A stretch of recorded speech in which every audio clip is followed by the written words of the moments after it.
interesting day today. Kind of feel like the market is definitely vulnerable here, and we talked about this for the last week or so. Feels like we're gonna have a pullback, but this new strain, which could be a game changer, I don't know if it's enough to change this psychology of the market where you buy every dip.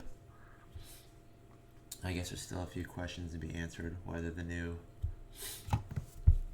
whether the new vaccine will cover something like this, whether the virus mutation actually recognizes the external appearance or it changes the external appearance so that any type of vaccine will not be able to recognize it and attack it. So that'll be interesting to see. And I kind of think that the market psychology is so strong to buy every dip right now that the only way it's going to change is when you start to see selling into strength instead of buying on pullbacks. Obviously, the knee-jerk reaction in pre-market is exacerbated because of liquidity. And you can kind of see some Fibonacci levels where we bounced that I've been using for a little while. And then you have this little pre-market channel. We just popped it to the upside. You can see the buying volume come in. And then there's another channel. This is just the kind of stuff that I'd be doing intraday. It's probably not as accurate in pre-market, but you can see how we kind of bounce off certain areas of energy. Stocks that I like in this pullback, if the market's going to be, what's up, Dickie? If the market's going to be still in this mode of buying every dip, because in the past, anybody that's sold, regardless of how horrible things looked, kind of regretted selling. I think the higher we get in the market, the more vulnerable we become to buying every dip, and eventually doesn't work out. I'm not sure if this is the one that's going to go the other way, but you kind of have to let the dip buyers push the market higher before you take a short position where it makes sense from a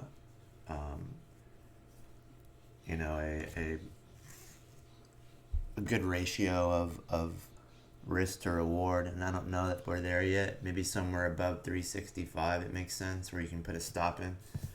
Let's see if we bounce off this area. Stocks that I like, and there's only a handful of them. It's funny because I texted my son over the weekend that I liked Zoom and I liked the VIX UVXY for a pop, and we were talking about time frame, and I thought sometime maybe in the second week of January. I didn't expect it to happen today.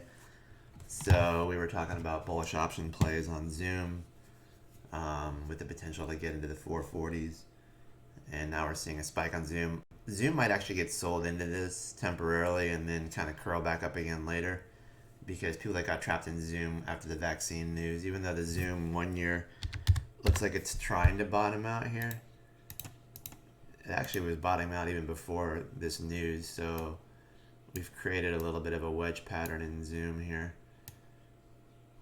And let me remove some of these crazy Fibonacci's. I've been using Fibonacci's a lot, but you can kind of see Zoom already kind of started to curl up, and now it's within a tighter, more bullish wedge, but it still hasn't broken this little tighter wedge in here, I don't think. Maybe today it actually has. We'll see how it pulls back in there. So I think Zoom looks okay to nibble. Support is at 406 on a close. I think maybe you can get down to like 416. It's hard to say, but I do like JMIA here. This chart looks really bullish. I know it's easy to say here, but there's more reasons than just this move upward. I think the shape of the MACD here, even with the pullback, gives you a little bit of a nice curl, and you do have some expanding volume here. And I do like that if we change that chart pattern to a daily, you're seeing some I bought a little more. I've been trying to nibble on this BNTX, like 10, 20 shares at a time. I think if you look at the 1 year daily on this, you'll see that we do have some interesting crossovers here. And you still have room on the RSI. So you're starting to like kind of curl back above the break point, and the area that we're doing it at is shows it could have some real good strength here. But we'll have to see how it sorts out. It's down a little bit in pre-market. It's shown the ability to get down to the 39, so I think you can probably be a little patient intraday here on JMIA. But this is a really interesting chart where it's kind of channeling here on wicks and tails, and now the body of the candle is kind of pulling above, starting to pull away from the channel lines, where here's the body and the body is starting to move higher and higher. So this is an interesting chart pattern here. In fact, if you drew an up higher channel trajectory like that, you'd probably see that this thing's going to get maybe into the 50s. Let me see if I can remove that drawing, and you kind of replicate that channel line up into here. You might see this thing start to get all the way up into the 50s there at this curl. So that could be interesting. I like JMIA. QuantumScape, as far as the batteries, I think it's the strongest of all of these. This has a nice channel too. Let me remove this. And this has just been curling beautifully on the 1 year daily. Look at this pullback and then just curling back up, and now it's breaking this kind of pivot breakdown area that it had, but it's only had 1 day to do it, and today we're down a little bit. But QuantumScape, I like that as far as the EV space. I think that's the best one out there. So JMIA, BLCT looks really interesting here too, and this is one that I got killed on as a IPO, but now now you have an interesting move in BLCT, almost from like a low risk area. I mean, this IPO opened up at 36 and just did nothing but sell down, and continue to break down. And now you're starting to see almost like a double bottom here, and a close back above the 20 with a 2050 cross. I sold a little bit of some stuff. I'm just kind of selling a little bit here. I'm kind of getting my balance back. I have some big positions, and if I put the whole position out there, I don't really get. I'm just selling in parts, but I like this big move up into the 14s. I think it was, yeah, almost 15, right, on BLCT, and then a pullback to kind of baseline, and then now we're popping again, and the MACD hasn't even started to cross over yet. So I kind of like BLCT, the shape of this right here from a risk reward perspective, and I think they're pretty close to turning positive. And there's a lot of upside room on this one on BLCT. So I like BLCT. I like JMIA. CURO is in play from a SPAC merger news from Friday. I do not think this is over yet. This is a stock that trades at like a 4 PE. It's got no growth, but it is very profitable. And now they just announced, I guess they own a certain percentage of a merger SPAC company. That's going to be accretive to their earnings, probably pretty substantially, and it gives them a nice position. It probably at least doubles the market value of the company, and you've obviously seen that as indicated in the move that we saw on Friday. But I don't think this is done yet. I really do think this could retest that 20 area, and you're in the 15s right now. So CURO would be another one to keep a close look at. Stitch Fix has been super positive. SFIX, JWS, I like the chart on this as well. On the buy the dippers mentality, JWS could just be getting started here. It's hard to say how deep this market pullback will go, but I like this chart here, JWS. It feels like one of these flags that's popping out, and it could just be getting started. I'd like to see it close above 14 though on JWS. So I like BNTX. I think AI is interesting here too as well. I like this more than Airbnb, especially given the recent news. This AI, artificial intelligence, has a nice interesting move. We opened at 90 the other day when it was at 128. Someone asked me, where do you think it could pull back to? And I said probably 109, and it got even lower, pulled back to 100. And now we've broken through that high.